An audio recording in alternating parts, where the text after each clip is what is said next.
अस्सलाम वालेकुम, मैं हूं इजाज शरीफ और आप देख रहे हैं क्यू न्यूज। अफवाज पाकिस्तान का शोबा ताल्लुकात अम्मा के जो है डायरेक्टर जनरल और DGSI ने अवाम के जहनों से मुल्की सियासत में अदारों की मदाखलत बारे जो शुकूक व शबाक थे वो काफी हद तक दूर कर दिए हैं। जहां तक देख लें कि एस्टेब्लिशमेंट की बात है, दुनिया में कोई मुल्क ऐसा नहीं जहां एस्टेब्लिशमेंट जो है वो ना हो। ये एक अदारों की कारकर्दगी का नतीजा है कि वो मुल्की एजेंसियों का मुकाबला करके मुमलकत में अमन व ईमान कायम किए हुए है, वरना सियासतदानों पर होता तो वो कब का मुल्क को बेच कर खा चुके होते। और जिस तरह कुछ सियासतदान बाहर निकले हुए हैं, इसी तरह वो कब के सब बाहर निकल गए होते। सियासतदान तो चंद सालों के लिए इक्तदार में आने के बाद चले जाते हैं, लेकिन हमारे जो अदारों का यानी कि किरदार है वो मुस्तकिल बुनियादों पर होता है। तो इनका यानी कि सियासत से कोई ताल्लुक नहीं है। ये अदारों का यानी कि बाकायदा उन्होंने जो प्रेस कॉन्फ्रेंस की है और उन्होंने बताया कि कोई सियासत से ताल्लुक नहीं है इन्हें सियासत में। लेकिन फिर भी जो कुछ सियासतदान हैं वो इन्हें फिर भी सियासत में घसीटने की कोशिश में लगे हुए हैं। खैर, मुल्क की तारीख में पहली दफा जो है DGISI को कौमी प्रेस कॉन्फ्रेंस करनी पड़ी है और उनसे यानी कि बराह रास्त मुखातिब होना पड़ा है। DGISI एक प्रोफेशनल सोल्जर हैं। जिस अंदाज से उन्होंने बाज़ सियासतदानों की तरफ से अदारों की सियासत में मुदाखलत जो है वो शुकूक व शबाब दूर करने की कोशिश की और इसके बाद अदारों के बारे में जो गलत फहमियां थी वो भी सारी दूर कर दी हैं। लेकिन हम माजी की तरफ जाएं तो माजी में हम देखें तो यानी कि जो सियासतदान हैं वो जर्नलों को खुद से दावत दिया करते थे और खुद उनको बुला के तो वो माशाल्लाह लगवाया करते थे और उनको सियासत में लाया करते थे। ये इसकी एक मैं आपको बड़ी अहम एक बात जो है मिसाल देने लगा हूं कि हम माजी की तरफ लौटें तो जनरल मोहम्मद ज़ियाउल हक को सियासत में मुदाखल करने की दावत देने वाले सियासतदान थे। एयर मार्शल असगर खान ने chief of army staff general Ziaul हक को खत लिखकर वजीर आजम जुल्फकार अली भुट्टो के अहकामात न मानने का मशवरा दिया। जुल्फकार अली भुट्टो ने मार्च 1977 में इंतखाबात कराए तो सियासतदानों ने इंतखाबात को मुतनज़ा करार देते हुए इन्हें तस्लीम करने से इनकार कर दिया था।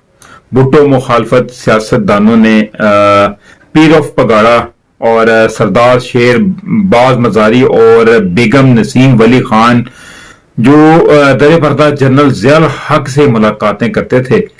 इस दौरान जून 1977 में भुट्टो को मुज़ाकरात के दौरान नवाबजादा नसरुल्लाह खान और मुफ्ती महमूद बावर कराते रहे कि हमारे कुछ लोग अदारों से मिले हुए हैं, लिहाजा आप समझौता कर लें। जनरल ज़ियाउल हक ने मार्शल लॉ लगाने के बाद मुल्क में 90 रोज के अंदर इंतखाबात कराने का ऐलान किया तो इन्हें इंतखाबात न कराने का मशवरा देने वाले सियासतदान थे, जिसके बाद जनरल ज़ियाउल हक ने अपना बयानिया बदल लिया और मुस्बत नताइज के आने तक इंतखाबात कराने से इनकार कर दिया था। इंतखाबात में 2 मरतबा होने वाले शफाफ ज़िमनी इलेक्शन के बाद किसी को अदारों के बारे में किसी किस्म के शबहात होने की गुंजाइश नहीं होनी चाहिए थी।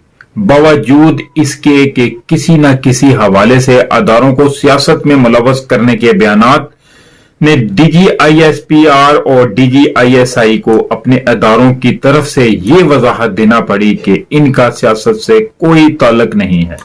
मुल्क में सियासी माहौल कुछ इस तरह का बन चुका है कि हारने वाला फरीक जो है वो अपनी शिकस्त तस्लीम करने को तैयार ही नहीं होता, जिसका यानी कि इल्जाम अदारों पर लगा दिया जाता है।